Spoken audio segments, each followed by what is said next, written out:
And if you call us, you talk to a police officer, you're not happy with that response, ask the supervisor. And I tell you, that works for everything, by the way. So same thing we tell everybody. If you're not happy with our response, you're not happy with what happened, talk to the supervisor, that's what we're there for. And give us a chance to correct it or whatever has to get done. Some quality of life problems that I've been hearing about in the East 30s and New York Avenue. I encourage a number of my constituents to come here. I know we've spoken, we have hopefully had some news about what's happening in the community, but I just want to make sure that at some point in the meeting we get to address the issues of the constituents. The gentleman in the back, you brought up the 911 response. When that happens, and I guess it could happen, it does happen, it's important that you get a name, just like the boss says, get the date, remember it, so when you talk to my guys over here, we could question the officer or the person that you called and find out what went wrong and why we didn't respond. So I've been to a few meetings now in the last 2 weeks where I am getting word that, you know, sometimes the cops respond, they don't take a report. We can't have that. A report's important. It lets us pinpoint where the crime is. It lets us focus on specific hours and days. So that's important. And you know, every phone call is important. So we can't really solve the problem though if you don't sit here and tell us, so and so I spoke with, they kind of blew me off, or so and so came to the house and didn't fill us in. Hopefully it doesn't happen, but when we know the name or the problem, we can address it and fix it. And that's, so just have that in your mind. The next time you call, get a name, let us know the day, and they blew me off, and we'll go talk to them, you know, because I take that very serious. There's no games with that. I think the problem lies with the step after they're arrested. They go to the court, whether it's a juvenile court or an adult court, and they are out. Why is it less of a crime to break into someone's house than it is to hold somebody up at gunpoint? I know there's a difference, but they're out with a slap on the wrist in a day and a half, like this gentleman, this horrible gentleman that just killed a police officer and someone yesterday. He was arrested for attempted murder, he was arrested for all kinds of things, and he was out.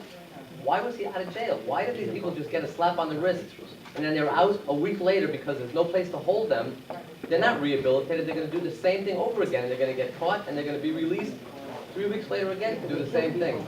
That's about 10 questions in one. That was only the beginning. I understand. Okay.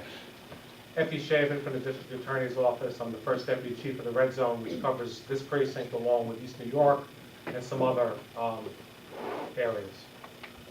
As far as burglaries are concerned, people that get arrested for residential burglaries, those are treated pretty seriously. I'm not talking about people going and breaking into your car and taking stuff out of your car. Judges sometimes don't look at those cases very seriously. People going into other people's homes while they're in the homes, judges take a lot more seriously. Now, every case is different. Depending on how old you are, a judge can take youthful offender treatment. If you've never had a youthful offender treatment before, if you're 18 years old, you've never been adjudicated a youthful offender, judge can do that over our objection or anybody else's objection. However, as far as burglaries are concerned, not in your area of the precinct, but in another area of the precinct, about 6 weeks ago, there were about 15 members of a community that came and gave us information about a young man, 17, who had committed at least 8 burglaries in that neighborhood for the past year and a half. Turns out we actually had arrested him and he was under indictment for 3 burglaries. They let us know. We went to the judge who already agreed to give him youthful offender treatment. However, during the course of being out, because the judge said, oh, he's young, I'll leave him out, when we came to the meeting, we found out that he committed 4 other burglaries. He's now sitting in jail. We were notified. We told the judge enough's enough. Hemmed and hawed a little. We said, no, enough is enough. Listen, you know what? No, not necessarily. Not necessarily. The truth is, the judges are elected in this county and they're appointed. We're going to vote them out. And that's the way it is. The district attorney's position is very clear. If somebody is addicted to drugs, needs help, they haven't committed a quote-unquote violent crime, and it's the first time, the district attorney believes that we should try to help you. However, if you're committing burglaries and you're a violent criminal who has committed violence, you're going to jail. Now, this young man is 17 years old. We have him solid, we have him locked up, we have fingerprints. He's done. The judge cannot do anything about this guy now. He's got to give this guy 3.5 years, whether the judge likes it or not. We're going to call him in and see if we can get some of the property back. Why is he only gonna get 3.5 years? Because that's the minimum on a C violent felony. And guess what? Those are made by the legislatures. The district attorney doesn't decide what somebody gets sentenced to. Now, technically, if you think a 17-year-old should get 10 years in jail, technically he could. He can get up to 15 years in jail for each act.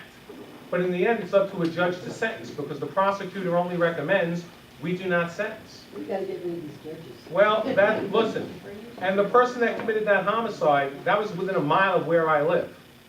I know that mobile gas station very well. He did 5 years on an attempted murder, which is the minimum on what he was convicted of.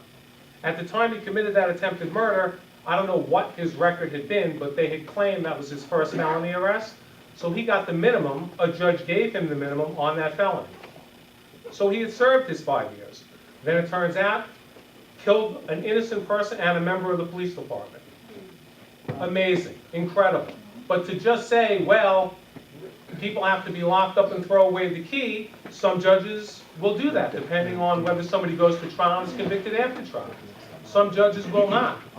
In the end, what's important, we work very closely with this committee, and the difference between somebody who's quote-unquote hasn't really been in a lot of trouble, a young man, versus these other guys I'm talking about, which are shooting people without any hesitation. They're shooting people, and they don't care if they miss. Those people have to go to jail, and they have to go to jail for a long time. So that's our first priority. However, that is not to say that you don't have concerns. The captain told me about what was going on with these burglaries. They locked them up. They're going to give them some time. That's going to be good, because one person, believe it or not, can wreak havoc on an area. This one guy, Brian Morgan, who we now have locked down, all those burglaries stopped. He committed 8 that we know of, and he must have committed 15 others, at least. Family heirlooms he stole. This guy, and they all knew he was doing it, but nobody told us until everybody showed up in arms. What are you going to do about it? So we got lucky. We convinced the judge we got to do something about it. I don't care that he's 17. Technically, she could give him youthful offender on every single case if she wanted. We remanded him. There's no bail. She didn't have to do that. But we told her. We came into this room, and people are furious and up in arms. They'll come to court. No, I don't need that. It's okay. She didn't want that. So basically, it's not always as clear cut. If it happens to you, clearly, I understand. But in the greater scheme of things, people commit violent acts, violent crimes against people, shootings, stabbings, somebody going into your house while you're sleeping and burglarizing your house. That's not a joke, and most judges will not consider that a joke. If you're home and somebody's actually in your home, taking your property, we take those cases very, very seriously. Okay? Yes? What are the names of these particular judges that are? I'm not getting into that. I'm really. No, voting election. One address. No, but doesn't it listen, bother you as a I don't know who's up for re-election this year, and You truthfully, really can't comment. I treat them all the same. I make a recommendation. It doesn't frustrate you as a district attorney? I'm the same, by really just like. I am look, I'm not gonna do that. You go on the Unified Court System website. And you can do some research. But you mentioned state legislature. Maybe Hillary Weinstein, she's right here with the state, maybe she could. Yeah, well, you have to understand, it's a big legislature, and everybody gets the right to vote. And the truth of the matter is, believe it or not, New York is it's not the most conservative state for criminal justice in the Union. Never was. And never will be. Never will be. Now, that doesn't mean that we can't get good things done. That doesn't mean that the laws aren't being followed.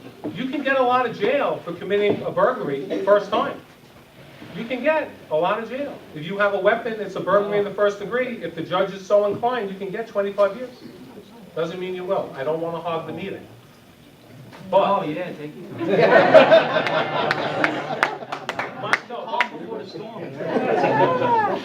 my point is, we take this very seriously.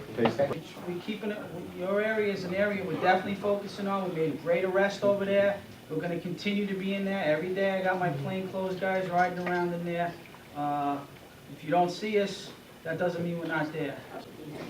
You know, every month, the purpose of this council is for us to get together as a community, almost like a little town across America, where we all get together, and we bring our complaints. And we have learned over the years that the commanding officer, his officers of our precinct do a great job. They listen to us, they do all they can. We have the district attorney representatives here. They're on our side, they listen. The best example was a few months ago when that East 54th Street came up, and everyone that came from East 54th and the whole community was outraged at what these people were going through. Our commanding officer, the district attorney, they knew what was going on, and almost instantly, we had success. All right, then it moves to the next stage, and we've been talking about this a little tonight. Many people have mentioned it. The next stage is the courts. And it seems like these elected judges, they control everything, and they don't care what we think. We all know that people are not sentenced. Then let the newspaper know, because lots of times they write articles about our meetings. We invited Judge so-and-so to come and address members of the community, and he refused. We're just making a statement, that's all. I think we might be able to sooner or later shame some of these guys that are going against the wishes of the people that live in the communities. They have to come here, we ask them to address us first, and then say, we would also like to have you open up for questions. And I think that's the time for us to say, you know what? We don't like what you're doing. This guy on East 54th, 20 maybe burglaries. 36 months, wow. That's not a long time. He's going to be back. We have our legislators that make the laws, but what difference does it make if the judge says, you know what, I'm a liberal, everybody should have a right to do everything, right? But somewhere along the line, we should have the right to speak to them. And I think by inviting, we have 10 meetings a year. This year we'll have 10 invitations. You know what? We might not get anybody to show up. But we'll start letting the newspaper know what this precinct, the 63rd, is starting. And maybe this would grow to other precincts. And these people that sit in their ivory towers are going to be forced by guilt to come out and listen to us. And I think we should start it and be the first one. Let's do it!